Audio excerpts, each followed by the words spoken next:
yo les voy a dar 100.000 pesos a cada uno para que pavimentemos al frente de la casa, pero cada uno de ustedes coloca 500.000. Para tal fecha necesito los 500 y alcalde, busque 15 volquetas y empiecen a traer material. Y les vamos pagando. Y alcalde contrata una motoniveladora usted con los recursos del municipio para regarlo. Ese pavimento de todo el centro del municipio de Solita está por eso. Fue una decisión de buena voluntad, dijo una amiga mía, a la fuerza que así se ha venido haciendo Solita. En ese proceso de transición después de tanta violencia entre narcotráfico y guerrilla, cuando llega el gobierno del doctor Uribe en el 2002, ¿sí? El tipo ordena entonces que a los municipios deben llegar los soldados campesinos. Se crean las bases militares con soldados campesinos, pero y para el municipio de Solita, pues también llega una parte de la mano armada de las AUC, del grupo Andaquí y de Córdoba, y eso también generó bastante violencia en nuestro municipio. Pues realmente los paras empezaron a aparecer como en el 97, 98,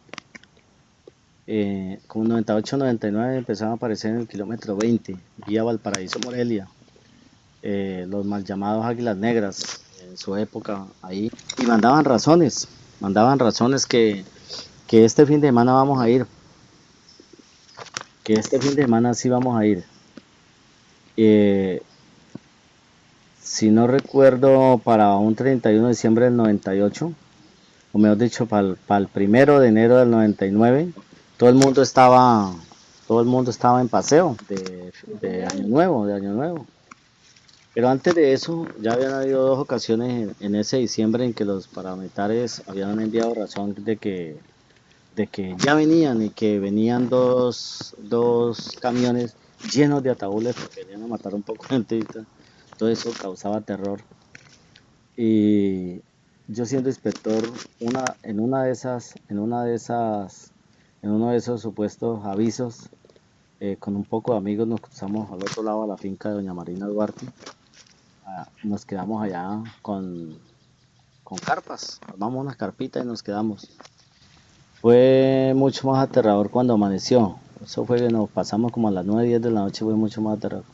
Porque cuando amaneció, la guerrilla había hecho cambuches detrás de los ranchos que nosotros habíamos hecho. O no sabemos si ellos ya estaban ahí o llegaron después, pero cuando usted levanta y se da cuenta, ve, estábamos como en medio de los dos del juego. Si se hubiera presentado algún combate, hubiera sido cierto, nosotros estábamos, la guerrilla estaba detrás de donde nosotros habíamos armado los campuches para protegernos supuestamente de que no nos fueran a hacer daño los paramilitares. Pero realmente el 1 de enero del 99, mi mamá hizo un caldito de gallina y eso y dijo, pues después de mediodía nos vamos para el río. Y todo el mundo acostumbraba, se armaban las playas aquí alrededor del pueblo, del frente del pueblo, entonces todo el mundo se iba para las playas y eso. Hay un charco aquí en el kilómetro 46 que le llamábamos Pisiongo. Entonces allá todo el mundo eso se llenaba también de gente. Y apareció en las horas de la tarde, después de mediodía, una moto embalada, dos muchachos en una moto, pi, pi, pi, pi, pi, pi, pi, pi, pi, pi, pi, pi, pidiendo vía. Resulta que esos dos muchachos venían de por ahí de una finca del kilómetro 36 y cuando ellos salieron de la finca se dieron cuenta que venían dos camionetas con gente armada y esa gente les disparó. Entonces ese niño que venía manejando se embaló en esa moto y se vino y llegó aquí a la casa, que eso ahí casi diagonal a la alcaldía vieja, y entró a la casa eso. Efectivamente ese día entraron los paramilitares sin que nadie se lo esperaba, porque pues estaba todo el mundo de fiesta en Guayabao, en el Sancocho, llegando del paseo.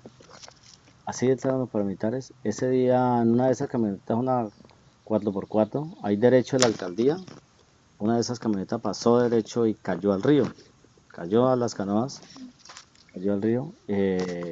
La sacaron como con 3 mixtos.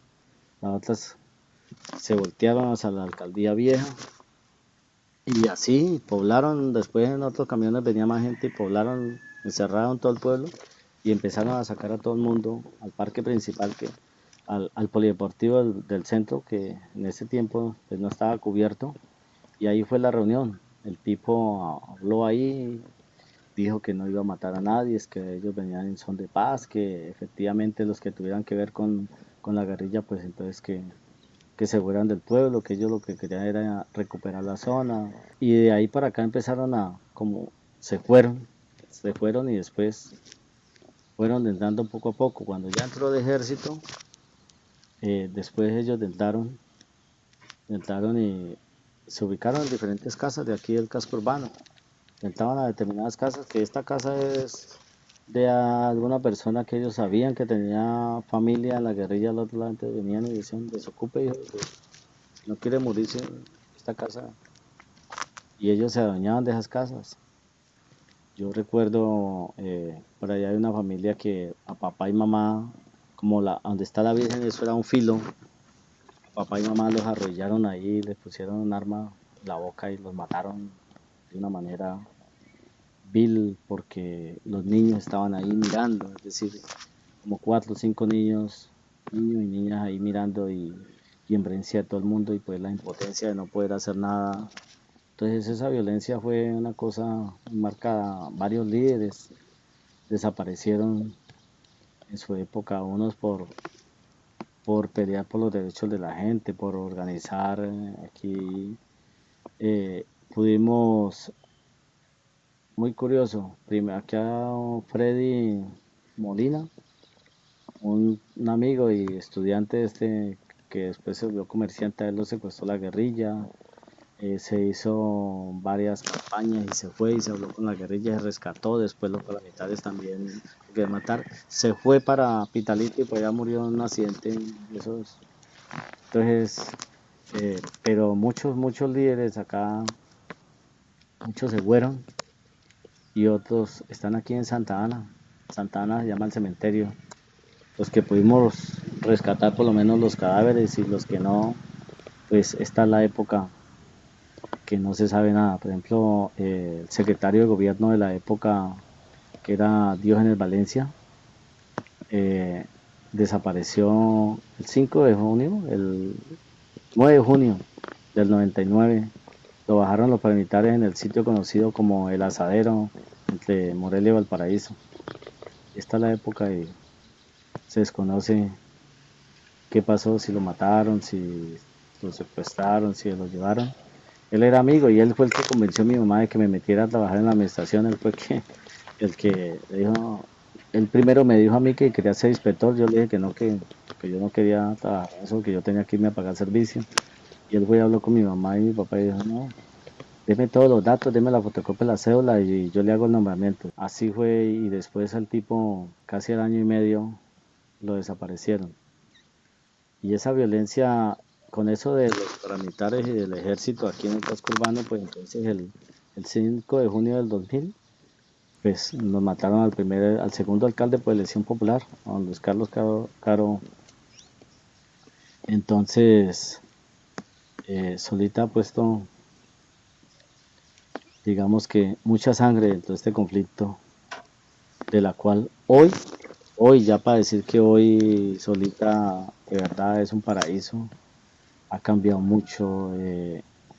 Ha sido un proceso de transición muy difícil porque esa violencia está marcada en mucha de la gente, en muchos de los jóvenes, pero ya vamos como saliendo de eso, porque antes era muy fácil agarrarse a pelear, mucha violencia intrafamiliar,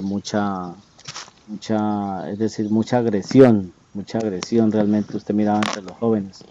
Ya hoy, gracias a Dios, como le digo, ya que la gente nosotros hemos pasado aquí, llegamos a tener un año en que no hubo ni una sola muerte violenta, que hasta lo celebramos.